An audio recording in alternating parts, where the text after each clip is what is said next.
Hi friends అందరికీ. మొన్న అయితే ఒక వీడియో పెట్టినా కదా నేను.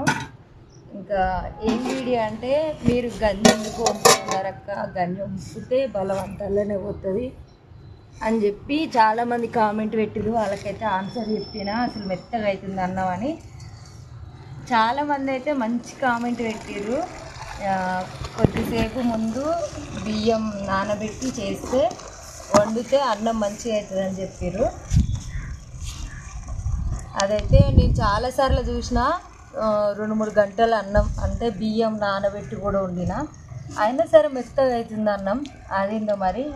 అది కాక కొన్ని బియ్యం కాదు కదా, ఇంత పెద్ద గిన్నె, ఇంకా ఎక్కువ మంది ఉన్నప్పుడు ఇంకా పెద్ద గిన్నె, అయినా సరే ఎంత పెద్ద గిన్నె అయినా కానీ ఇట్లా వంపడం అలవాటు అనమాట. ఇక మా చిన్నప్పటి నుంచి మేము రేషన్ బియ్యం, అప్పుడు దొడ్డు బియ్యం వస్తుండే, అప్పుడైతే ఇంకా మెత్తగా అవుతుండే. ఇంకా దాన్ని వంపడం